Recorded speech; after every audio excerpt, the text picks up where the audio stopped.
Welcome to my zoology world friends. So இன்றைக்கி நம்ம பார்க்க போகிறது என்ன அப்படின்னு பார்த்தோம்னா மோட்ஸ் ஆஃப் ஏசெக்ஷுவல் ரீப்ரொடக்ஷன்.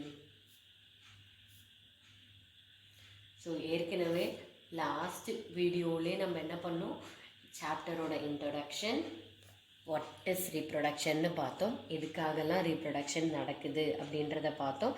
அப்புறம் ஏசெக்ஷுவலுக்கும் செக்ஷுவல் ரீப்ரொடக்ஷனுக்கும் உள்ள வித்தியாசம் என்ன அப்படிங்கிறதையும் பார்த்தோம் இல்லையா. ஸோ இந்த வீடியோவில் நம்ம பார்க்க போகிறது what are the types of asexual reproduction. ஓகேவா. ஸோ இந்த ஏசெக்ஷுவல் ரீப்ரொடக்ஷன் அப்படின்னு எடுத்துக்கிட்டோம்னா இதுக்கு நமக்கு ஒரே ஒரு பேரண்ட் இருந்தால் போதும்.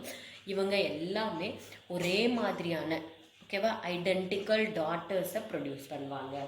ஸோ இந்த ஏசெக்ஷுவல் ரீப்ரொடக்ஷனில் நமக்கு நிறைய டைப்ஸ் இருக்குது. ஸோ ஃபஸ்ட்டு ஒன் பார்த்தோம் அப்படின்னா ஃபிஷன். செகண்ட் ஒன் பார்த்தோம் அப்படின்னா பட்டிங். அடுத்து தேர்ட் ஒன் பார்த்தோம் அப்படின்னா ஃப்ராக்மெண்டேஷன். ஃபோர்த் மெத்தட் என்ன அப்படின்னு பார்த்தோம்னா ரீஜெனரேஷன். ஸோ இந்த நாலும் தான் மோட் ஆஃப் ஏசெக்ஷுவல் ரீப்ரொடக்ஷனில் நம்ம பார்க்க போகிற டாபிக்ஸ். ஸோ ஒன்று ஒன்றா ஸ்டார்ட் பண்ணுவோம். ஸோ ஃபஸ்ட்டு நம்ம ஸ்டார்ட் பண்ண போகிறது ஃபிஷன். ஸோ இந்த ஃபிஷன் எடுத்துக்கிட்டோம் அப்படின்னா பேரண்ட் என்ன ஆக போகிறாங்க அப்படின்னா ரெண்டாவோ இல்லை ரெண்டுக்கு மேற்பட்ட செல்ஸாவோ பிரிய போகிறாங்க. அதை தான் நம்ம என்னென்னு சொல்கிறோம், ஃபிஷன். ஸோ ஒரு பேரண்ட் செல் இருக்குது. இந்த பேரண்ட் செல் என்ன டைப் ஆஃப் டிவிஷனுக்கு போகும் அப்படின்னா ரெண்டு டைப் ஆஃப் டிவிஷன் இருக்குது. ஃபர்ஸ்ட் ஒன் வந்து கேரியோ கைனசிஸ் அப்படின்னு சொல்லுவோம். கேரியோ அப்படின்னா நியூக்ளியஸ் அப்படின்னு அர்த்தம், கைனசிஸ் அப்படின்னா டிவிஷன். ஸோ நியூக்ளியஸ், கைனசிஸ்னால் டிவிஷன். ஸோ ஃபஸ்ட் என்ன ஆக போகுது, nucleus of the parent is going to divide. So என்ன ஆக போகுது, பேரண்ட் இருக்காங்க, பேரண்டோட நியூக்ளியை சைஸில் எலாங்கேட் ஆகி பெருசாகுது. அதுக்கப்புறம் அவங்க ரெண்டு நியூக்ளியஸாக மாறுறாங்க. இந்த கேரியோகைனசிஸ்க்கு அடுத்து வரக்கூடிய டிவிஷன் என்ன அப்படின்னா சைட்டோகைனசிஸ். இதையும் நம்ம ரெண்டாக பிரிக்கலாம், சைட்டோ கைனசிஸ் அப்படின்னு. சைட்டோ அப்படின்னா சைட்டோபிளாசம், கைனசிஸ் அப்படின்னா டிவிஷன். ஸோ சைட்டோபிளாசம் என்ன ஆக போகுதுன்னா டிவைட் ஆக போகுது. ஸோ பேரண்டோட ரெண்டு நியூக்ளியஸ் இருக்குது. இந்த ரெண்டு நியூக்ளியையும் என்ன ஆக போகுது, சைட்டோபிளாசம் மேலிருந்தும் கீழிருந்தும் என்ன ஆக போகுது, ஒரு பரோவை ஃபார்ம் பண்ண போகுது.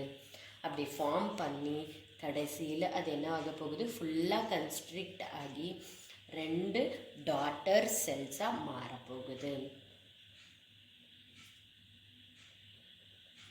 ஓகேவா. இதுதான் நம்ம என்னென்னு சொல்கிறோம் அப்படின்னா ஃபிஷன் அப்படின்னு சொல்கிறோம். தென் இந்த ஃபிஷனை எந்த பிளேனில் அது கட் பண்ணுது, ஓகேவா. இப்போ நான் இங்கே சொன்னேன் இல்லையா, பரோவை அது ஃபார்ம் பண்ணும், பரோ டீப்பாகி ரெண்டு செல்லாக பிரியும்னு. அந்த மாதிரி எந்த டைரக்ஷனில் அது கட் பண்ணுது, ஹரிசாண்டலாவா வெர்டிக்கலாவா அப்படிங்கிறத வச்சு இந்த ஃபிஷனை நம்ம ஃபர்தராக என்ன பண்ணியிருக்கோம் அப்படின்னா டிவைட் பண்ணியிருக்கோம். ஸோ ஃபிஷனை ஃபர்தராக நம்ம என்ன பண்ணியிருக்கோம், டைப்ஸாக பிரிச்சிருக்கோம். ஃபர்ஸ்ட் ஒன் என்ன அப்படின்னு பார்த்தோம்னா பைனரி ஃபிஷன். ஓகேங்களா. செகண்ட் ஒன் பார்த்தோம் அப்படின்னா multiple fission. Third one பிளாஸ்மடோமி.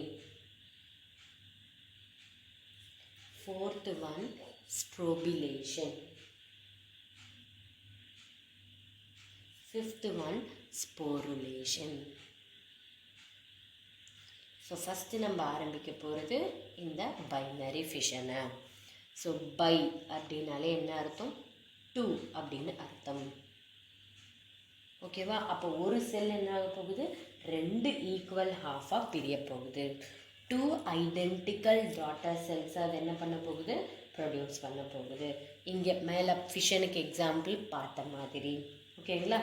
So first nucleus divide ஆகும், அடுத்து சைட்டோபிளாசம் டிவைட் ஆகும். ரெண்டும் டிவைட் ஆனதுக்கப்புறம் ஒரு செல்லாக இருந்தது 2 ஈக்குவலான செல்லாக மாறும். ஸோ அதை தான் நம்ம என்னென்னு சொல்கிறோம், பைனரி ஃபிஷன்.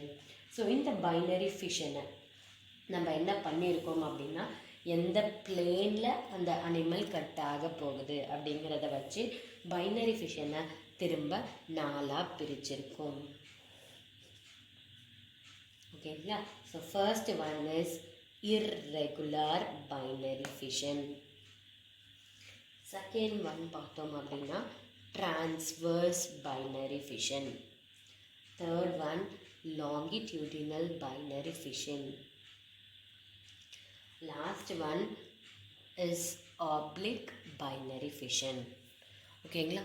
ஸோ ஒன்றுன்னா அதோட டைப்ஸ் என்ன, அதுக்கு எக்ஸாம்பிள் என்னன்னு பார்க்கலாம். ஸோ ஃபஸ்ட்டு நம்ம பார்க்க போகிறது irregular binary fission. ஸோ பேர்லேருந்தே தெரியும். அப்போ இதில் irregular animals, ஓகேவா, எந்த அனிமலுக்கெல்லாம் ஃபிக்ஸ்டாக ஒரு ஷேப் இல்லையோ அந்த அனிமல்ஸில் நடக்கக்கூடியது தான் இந்த irregular binary fission. So example நல்லாவே தெரியும் நமக்கு. irregular அனிமல் அப்படின்னாலே என்ன வரும், அமீபா வரும்.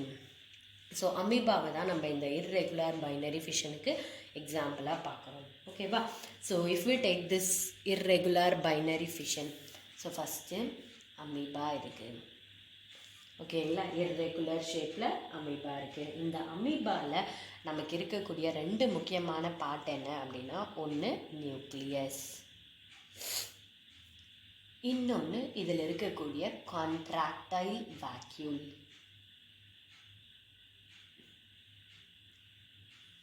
ஓகேங்களா? இந்த ரெண்டும் தான் இந்த இதில் இருக்கக்கூடிய ஒரு முக்கியமான வேலையை செய்யக்கூடிய பார்ட்ஸ். ஸோ நியூக்ளியஸோட வேலை it is the genetic material. Then contractile வேக்யூலோட வேலை ரிசர்வ் மெட்டீரியல். ஓகேவா? It is storing the food and the extra materials inside it. So இது என்ன ஆக போகுது அப்படின்னா, ஃபர்ஸ்ட் உள்ளே இருக்கக்கூடிய நியூக்ளியஸ் எலாங்கேட் ஆகுது. ஓகேவா? நியூக்ளியஸ் எலாங்கேட் ஆகுது, அந்த நியூக்ளியஸ் 2ஆக பிரியுது, 2 நியூக்ளியஸாக மாறிடுச்சு. தென் த கான்ட்ராக்டைல் வேக்யூல் என்ன ஆகுது அப்படின்னா டிஸ்அப்பியர் ஆகுது. ஏன்னா இப்போ என்ன ஆக போகுதுன்னா சைட்டோபிளாசம் டிவைட் ஆக போகுது.